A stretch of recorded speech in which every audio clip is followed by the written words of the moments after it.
Estou colocando aqui para a gente gravar a aula. Então, já começou a gravar a gravação? Acho que sim.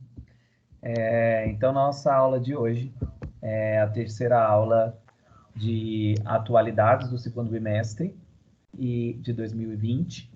E nós estamos tratando, como vocês sabem, de um livro de publicação desse ano, nesse semestre, né? O livro do Boaventura de Souza Santos, A Cruel Pedagogia do Vírus. E na aula de hoje nós vamos falar do terceiro capítulo desse livro, desse autor, Boaventura de Souza Santos. Reforço com vocês que ele é um intelectual brasileiro que faz essa pesquisa sobre o colonialismo, sobre o capitalismo e sobre o patriarcado, né? Essas têm sido os três pontos de análise dele dentro do que nós chamamos aí de globalização. Então, na aula de hoje, nós vamos falar do Sul da quarentena. Na aula passada, nós falamos da trágica transparência do vírus, né? Então, eu trouxe para vocês a crítica que o Boaventura de Souza Santos faz a respeito dessa ideia do que ele chama de colocar em evidências aquilo que a globalização já tinha de problemático, do patriarcado, do capitalismo e do colonialismo, né? Patriarcado sendo uma questão de ordem moral, mas que também transfigura ou materializa práticas de poder e de hierarquia na sociedade. O capitalismo, que não é só um sistema econômico, é um sistema filosófico, é um sistema cultural, né? Porque ele trata das relações sobre a maneira que nós produzimos, mas também trata a respeito daquilo que nós enxergamos e representamos a nós mesmos, os outros e a própria vida, né? Então, essa ideia do capitalismo e, por fim, o colonialismo, que são o quê? Características da globalização que entende um país ou entende uma nação ou o continente como colônia, né? Então, essa herança que nós temos aí enquanto colonizados. E aí a gente tem inúmeras problemáticas, a escravidão colonial, as desigualdades sociais, a própria configuração de distribuição de rendas, né? Que é muito marcante dentro dos países colonizados e também dos países colonizadores terem características oriundas dessa análise que ele faz. E aí partimos para a luz do segundo capítulo, nós partimos para o terceiro capítulo, que ele intitulou O Sul da Quarentena, e nós vamos entender por isso. Qualquer quarentena é sempre discriminatória, diz o Boaventura de Souza Santos. E aqui, quarentena, pessoal, já vamos falar, já vamos anteceder aqui a interpretação do que significa quarentena, né? Quarentena não, apesar de levar o nome de 40, não é necessariamente 40 dias, como nós assistimos algumas ignorâncias representando no início da quarentena, né, da pandemia.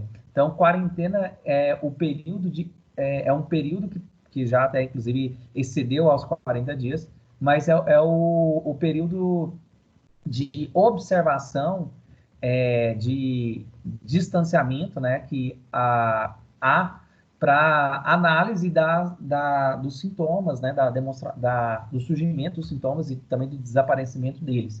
Então, esse quarentena, que é esse isolamento, né, a palavra isolamento, ela representa melhor para a gente aqui, ele diz que ela é sempre discriminatória, mais difícil para uns grupos sociais do que para outros e impossível para um vasto grupo de cuidadores, cuja missão é tornar possível a quarentena ao conjunto de população. Na minha concepção, diz o Boaventura de Souza Santos, o Sul não designa um espaço geográfico, designa um espaço-tempo político, social e cultural. Vamos pensar que, por exemplo, aqui o Brasil, né?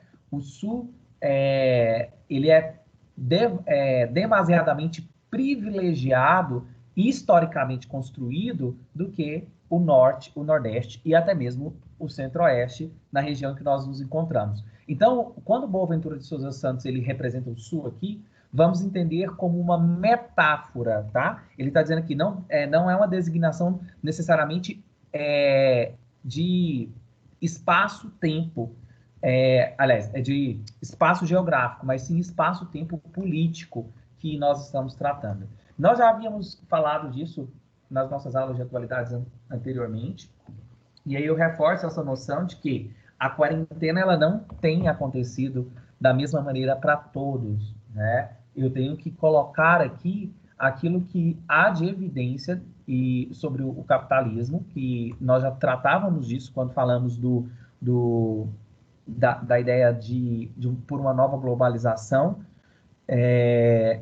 que é a ideia de que não acontece a globalização da mesma forma para todos, em todo o tempo. Até mesmo o acesso a um smartphone, por exemplo, não é o mesmo de qualidade, de acessibilidade para todos. Então, não é porque eu tenho um smartphone que eu já tenho acesso a alta tecnologia.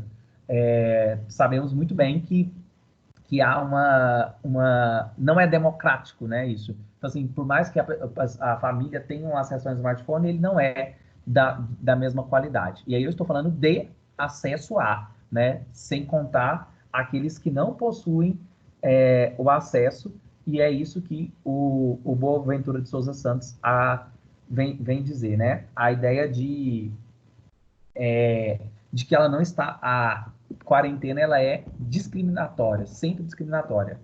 Tem os grupos que, inclusive, nem podem deixar de sair de casa e nem podem deixar de trabalhar. Muito pelo contrário. Tem um grupo, que são os profissionais da saúde, erroneamente chamados de heróis, né? Porque herói tem superpoderes, não são humanos, mas são profissionais que se qualificaram para isso, estão dedicando a sua vida a essa profissão hoje tão necessária. Eles não podem se dar ao luxo de fazer uma quarentena ou um home office. Muito pelo contrário, eles estão naquilo que nós chamamos de linha de frente, e aí é uma metáfora também que a gente usa para falar da representação de guerra, né? Estamos em um momento de guerra.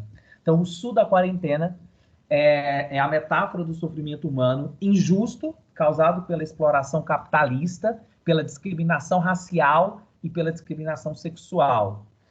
Olha só, exploração capitalista, o capitalismo nós já sabemos disso, ele não te vê enquanto sujeito, não te vê enquanto indivíduo, e sim enquanto produto, que vende sua força de trabalho em troca de salário. Pela discriminação racial, nós sabemos muito bem que as profissões de menor notoriedade, e quando eu falo notoriedade, nem é só de ter o seu valor reconhecido, mas também de ter pagamentos inferiores. Os negros recebem inferiores aos brancos, inclusive exercendo, às vezes, os mesmos cargos, o mesmo salário. Então, sem falar que eles ocupam cargos inferiores. E a discriminação sexual também. Nós estamos numa configuração patriarcal em que as mulheres, mesmo com a matrícula na mesma empresa, mesmo exercendo a mesma função, recebe cerca de 40% inferior ao homem. Também aí, o que o Boaventura de Souza Santos está dizendo a metáfora desse sofrimento de exploração, discriminação sexual e racial. Aí ele diz, propõe-me analisar a quarentena a partir da perspectiva daqueles e daquelas que mais têm sofrido com estas formas de dominação e imaginar. Também, da sua perspectiva, as mudanças sociais que se impõem depois de terminar a quarentena. Então, olha só, o que ele está dizendo vamos falar do que está acontecendo, mas, sobretudo, vamos vislumbrar, vamos olhar o novo normal que nós teremos, né? Porque é um outro termo que está sendo muito usado para analisar a ideia da pandemia, pensar que não haverá normal, né? Não tem como voltar ao normal. Nós teremos um novo normal após a pandemia, porque algumas coisas são inevitáveis de mudar, né? Sobretudo higiene, o modo de comércio, as relações comerciais. Inclusive, já faço aqui uma propaganda e uma... Como é que vocês falam? Spoiler, né? Dá um spoiler para vocês que na próxima semana vai ter, para comemorar a Semana da Indústria, vocês vão ter uma programação de lives na escola, né? O SESI Jundiaí está com um canal novo no YouTube, quem ainda não segue, segue lá, @SESI Jundiaí. E nesse canal nós vamos ter algumas lives, e uma das lives que nós propomos de ciências humanas é falar sobre esse novo normal, como se dará o mundo do trabalho após a quarentena. O que a gente pode aí imaginar e até mesmo anteceder, né? Inclusive novas profissões surgindo sobre vigilância sanitária, é um campo de trabalho também, né? Enxergar que há um novo normal e nós precisamos nos preparar. As empresas, as indústrias, o comércio está se preparando a isso. Então, são muitos esses coletivos sociais e seleciono uns poucos aqui para falar. O Boaventura de Souza Santos vai falar aqui de uns grupos sociais desse sul da quarentena. O primeiro é as mulheres. A sociedade sempre caminhou com preconceitos. O preconceito, ele, desde que nós estudamos as humanidades, até mesmo nas relações sociais dos hominídeos, antes do Homo sapiens, que é a nossa espécie, né? Então, pensando na escala evolutiva, eles já trabalhavam com a ideia de preconceito. O que é o preconceito? É aquele conceito que eu formo sobre algo, alguma coisa, sem ter que certificar se é verdadeiro ou falso, como a ideia diz, preconceito.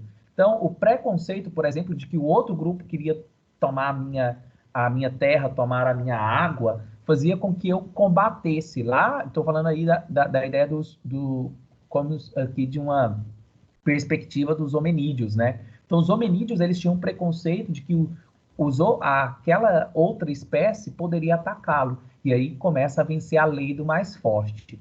E aí, um dos preconceitos primordiais que nós temos registro em praticamente todas as sociedades é o sexismo, que é o quê? Uma diferença social pelo sexo. E, historicamente, a nossa sociedade, que é uma sociedade ocidental, ela fundamentou a falsa ideia e a sangrenta ideia de que a mulher é inferior ao homem. E agora, a quarentena será particularmente difícil para as mulheres, como foi toda a história da humanidade. A quarentena como difícil e mais uma vez aqui a tese do Boaventura de Souza Santos, de que a quarentena tem evidenciado os problemas socialmente construídos, né, como eu já coloquei. Então, a quarentena será particularmente difícil para as mulheres e, em alguns casos, pode mesmo ser perigosa. As mulheres são consideradas as cuidadoras do mundo, dominam na prestação de cuidados dentro e fora das famílias, dominam em profissões como enfermagem ou assistência social, né? Nós sabemos que a boa parte das pessoas que formam em enfermagem são mulheres, justamente por essa noção de que a mulher ela serve, né? Ela é servente, de que é inerente ao sexo feminino a ser servente. Então, por isso que você vai em cursos, você vai numa faculdade de enfermagem, boa parte são mulheres, né? Inclusive, já vi turmas de curso de enfermagem em faculdade que tem um homem ou nenhum homem.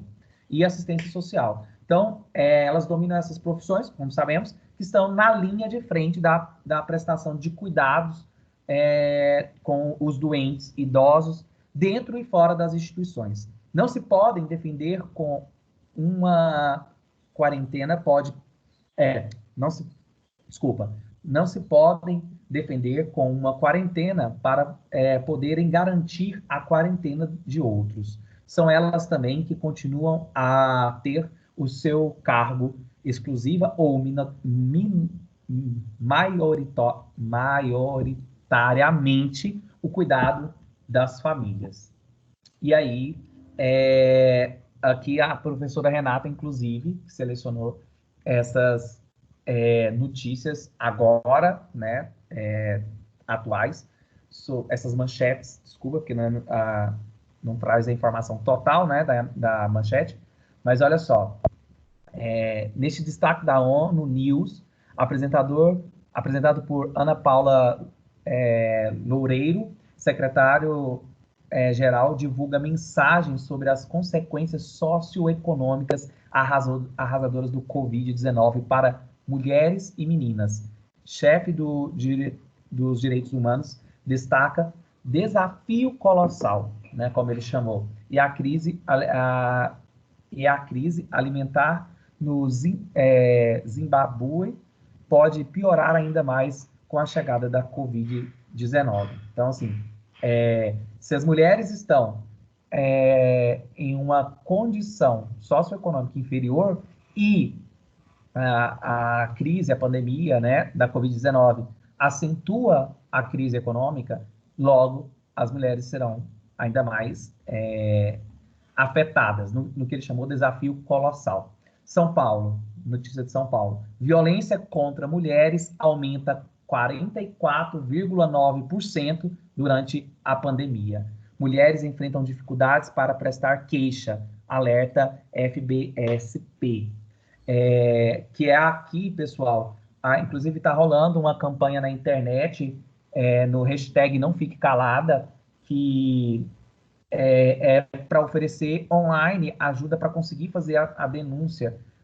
Como a pandemia promoveu maior relação entre as famílias, acaba que essa noção, né, de relações tóxicas, de relacionamentos tóxicos, em que a mulher ela ficou mais teve que lidar aí com homens que são agressores, elas estão sofrendo mais. E aqui a notícia, né, da Agência Brasil, que é do dia 20 de abril de 2020, fala que houve um aumento em São Paulo de 44,9%. Projetos buscam garantir atendimento a mulheres vítimas de violência durante a pandemia, e aqui é uma notícia do Senado, do dia 16 de abril. Aqui é um exemplo dessa campanha, da orientação do Ministério da Mulher, da Família e dos Direitos Humanos, que é o antigo Ministério dos Direitos Humanos, e agora como ideologicamente o governo pretende se aproximar aí de uma teocracia, e aí uma das bandeiras da campanha do governo Bolsonaro era exatamente a aproximação com a teocracia, né? Então, houve uma mudança do nome do ministério, e aqui o próprio Ministério do Governo trazendo a problemática que nós falamos aqui, da questão que se fala das mulheres durante a pandemia.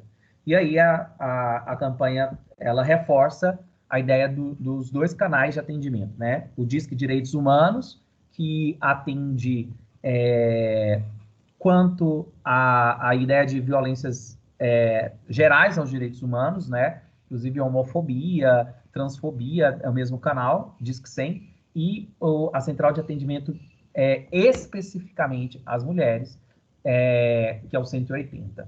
E aqui, pessoal, essas políticas públicas, essas campanhas publicitárias, elas se tornam fundamentais, indispensáveis para que a gente pense a reconstrução de uma sociedade. Problema socialmente construído, que é o caso da desigualdade social, que é o caso da desigualdade de gênero, né, o caso das mulheres, só pode ser revestido socialmente. Então, é um processo lento, é a formação de consciência de classe, de consciência de gênero.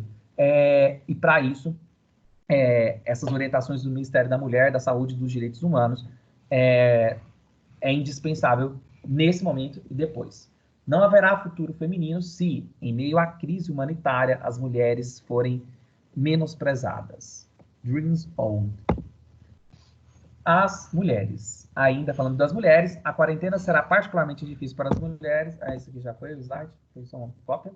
Então, aumento de 50% nos casos de violência doméstica no Rio de Janeiro na quarentena. Ou diz 84,7% dos auxiliares e técnicos de enfermagem são mulheres.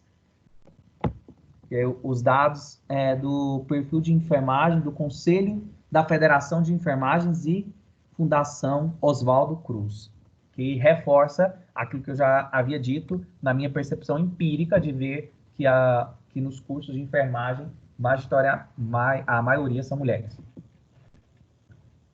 7 milhões de mulheres são trabalhadoras domésticas. E agora, o outro levantamento dele de um outro grupo é sobre os trabalhadores precários, informais, ditos autônomos.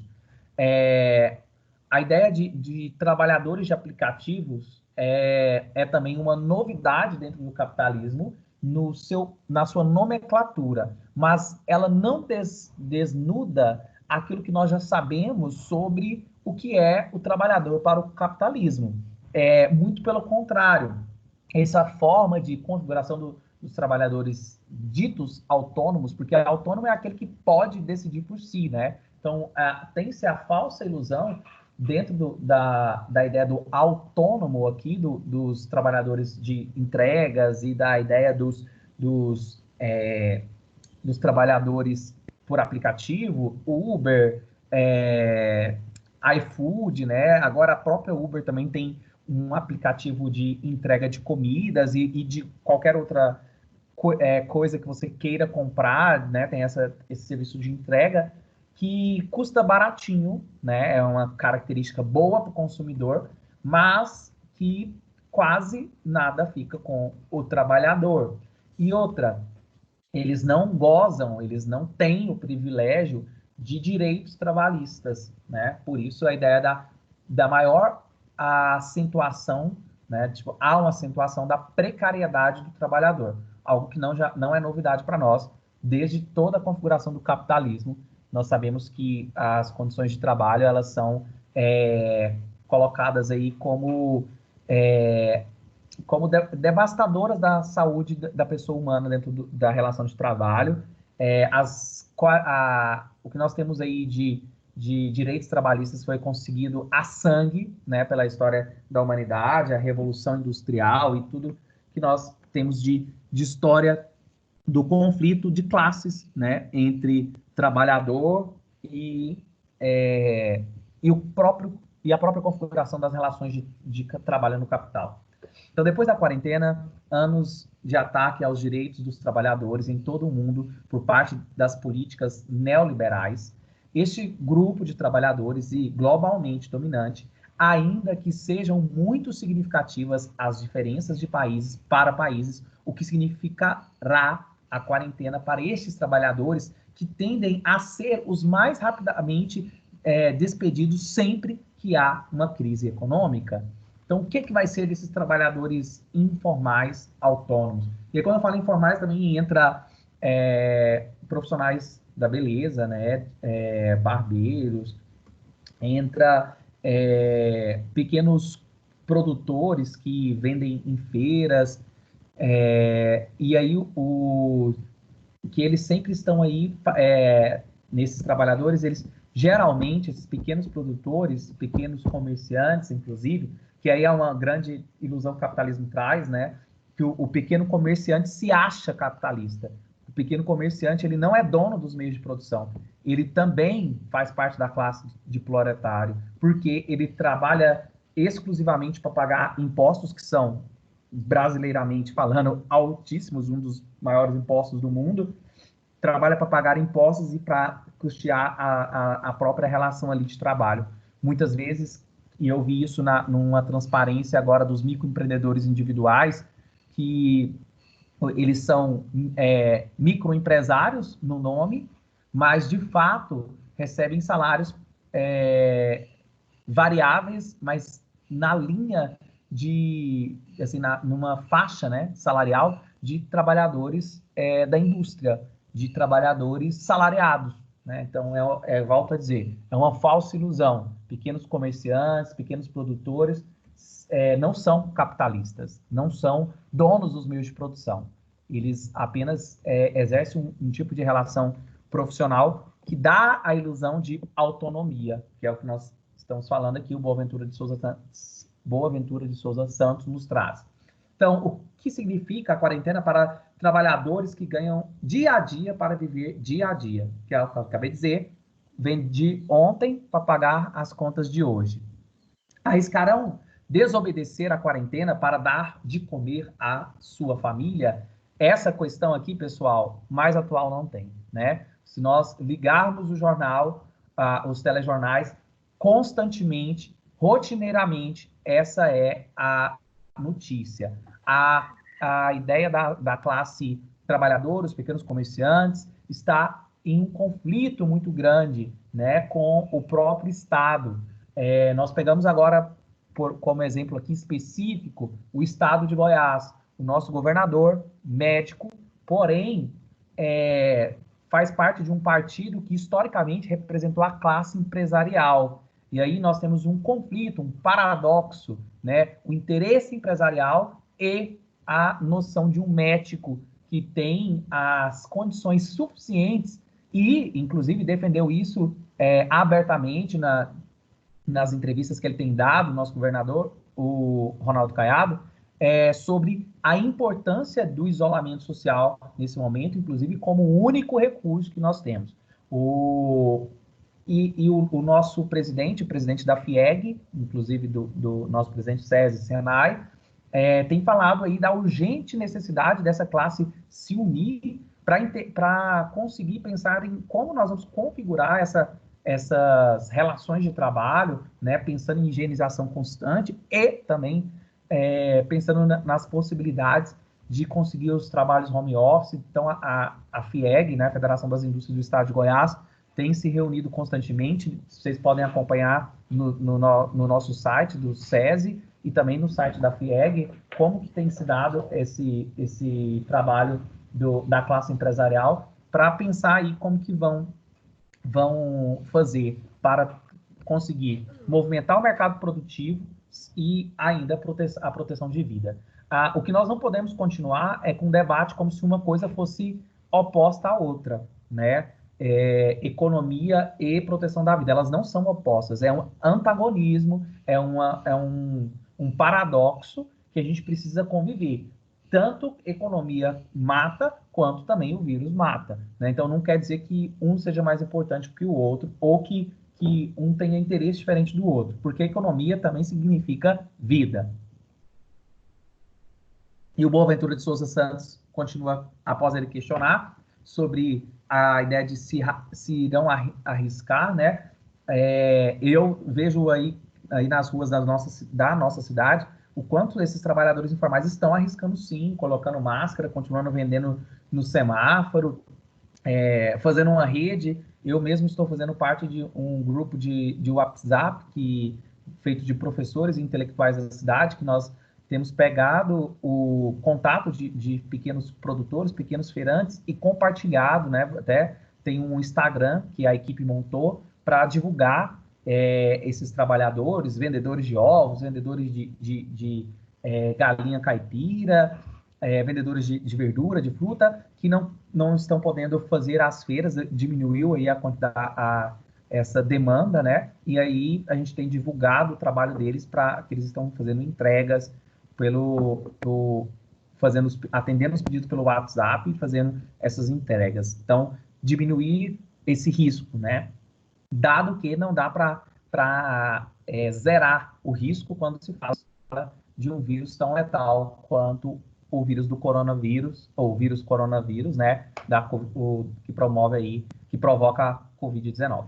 Então, como vamos resolver esse conflito entre o dever de alimentar a família e o dever de proteger as suas vidas e a vida destas?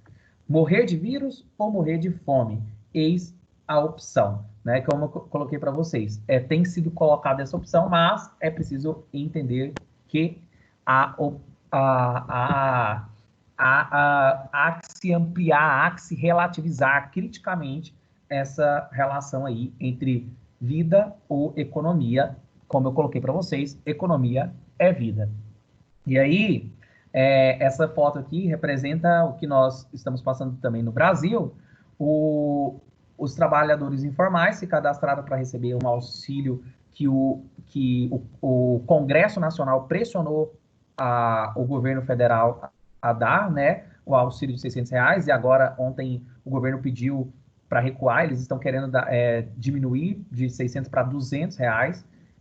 Os Estados Unidos têm dado 1.200, não reais, dólares por semana, porque a economia liberal, o que movimenta a economia é o fluxo comercial, né? E essa teoria não é comunista, é uma teoria liberal mesmo, é da mão invisível do Adam Smith. Os princípios da economia liberal é isso. Sem movimentação não é economia. Inclusive, o próprio governo Lula, com a redução de taxas da compra de geladeiras, de máquinas de lavar, que é chamada aí de eletrodomésticos brancos, com a redução de juros e a aplicação de Bolsa Família, ele fez a economia girar, né? Então, assim, as medidas de distribuição de renda são também políticas do neoliberalismo. E aí, quem defende que o governo Lula, por exemplo, foi comunista, ou é comunista, é porque não entende nada ou pouquíssimo do que é economia, do que é sociologia.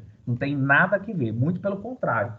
São esses princípios de agora, por exemplo, o governo colocando dinheiro na mão da população é que faz acontecer o liberalismo, é o que faz acontecer a movimentação chamada de mão invisível. Por que mão invisível? Porque é o fluxo na troca e venda que não é necessariamente o dinheiro, né? É a representação desse fluxo, e aí por isso que todo o capitalismo ele trabalha com a ideia figurada, né? A ideia figurada do capital. Por isso que existe bolsa de valores, quedas, taxa Selic e tudo que nós percebemos aí como uma relação numérica e representativa disso que eu estou falando. Fluxo da economia que gera, inclusive, as taxas da inflação. O que é a taxa da inflação? É o valor que vai ser acrescido ou tirado do produto. E aí nós vemos como a inflação em cima dos combustíveis teve um impacto aí. O combustível, o etanol, teve uma queda significativa no momento de pandemia. Por quê? Porque não está movimentando esse produto, né? Então, a justificativa é essa. A pandemia, a quarentena, tirou a circulação de veículos, logo, o consumo do combustível diminuiu, logo, o preço do produto caiu. Isso é a noção simplória do que é a economia liberal. E aí, os trabalhadores de rua, né? Vamos caminhando já para o final da nossa aula, e vamos falar dos trabalhadores de rua, da rua, né?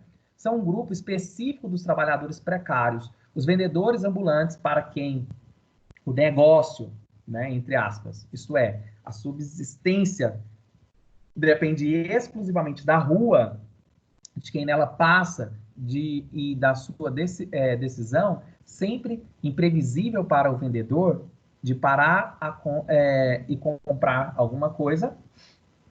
Há muito tempo que os vendedores vivem em uma quarentena na rua, mas na rua com gente, né? Então, na rua, que a gente sabe aqui que não é só a Covid-19 que é um vírus, gente. Existem outros vírus que circulam, existem outras vulnerabilidades para quem trabalha na rua, né? O impedimento de trabalhar para os que vendem nos mercados informais das grandes urbes significa que, potencialmente, milhões de pessoas não terão dinheiro sequer para correr as unidades, correr as unidades de saúde se caírem doentes, ou para comprar desinfetante para as mãos e sabão.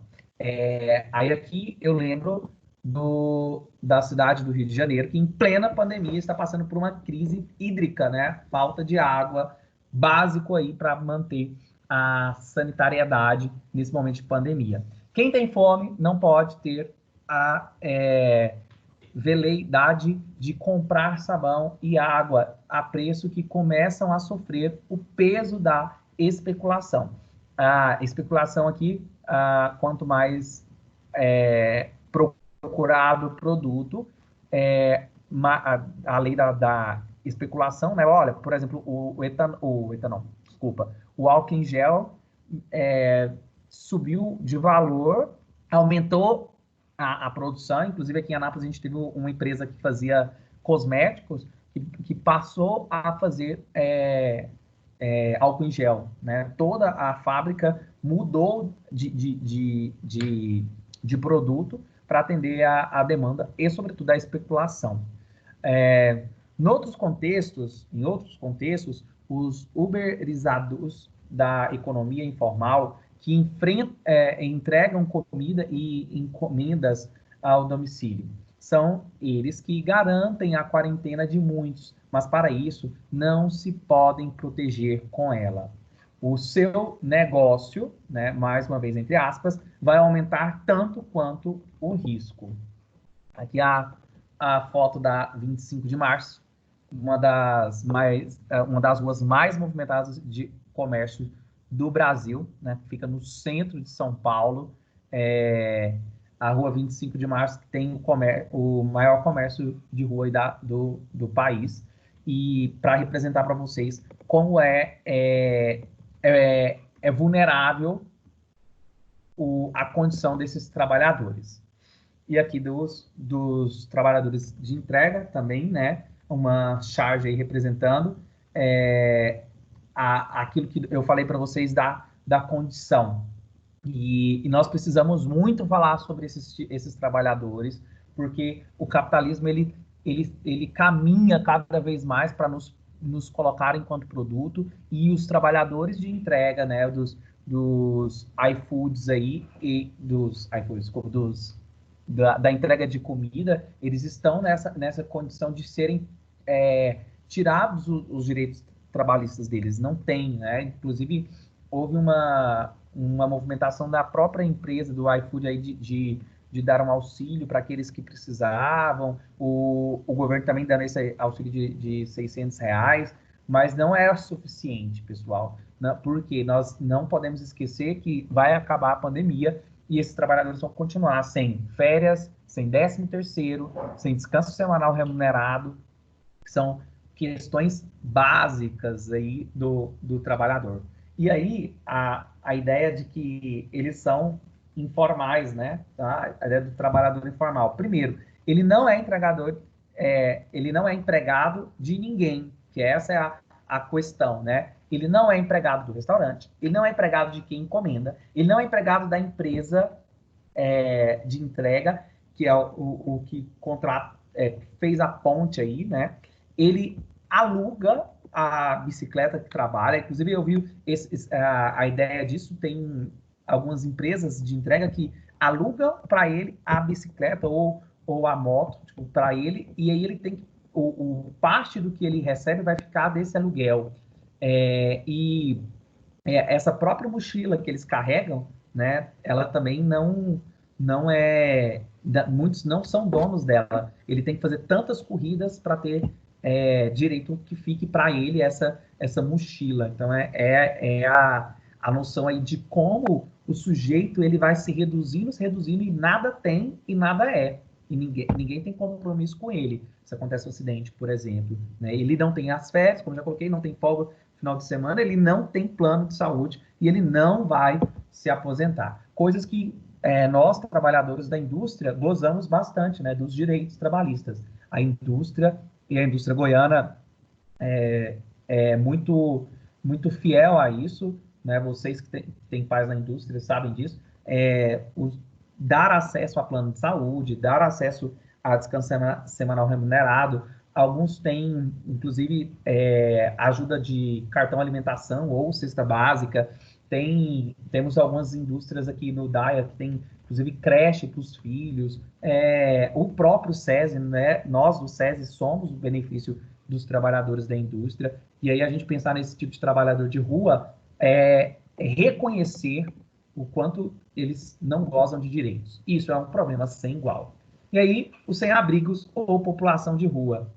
E, salvo engano, são 100 mil pessoas catalogadas no cadastro de moradores de rua. Cadastro de moradores de rua de São Paulo, que é o número no Brasil, que isso é altíssimo, né? Imagina essa quantidade de gente junta, né? São pessoas que vivem nas ruas, sem abrigo, e a nossa ministra da Mulher, Família e Direitos Humanos, ela falou que a gente não precisa preocupar com eles, porque eles não estão suscetíveis aos vírus, porque ninguém abraça morador de rua, né? Eu fiquei, inclusive, confesso para vocês que no dia que eu vi a reportagem da ministra falando isso, eu chorei, porque no fundo, por mais que ela falou no sentido, olha, não precisa preocupar com os moradores de rua, mas é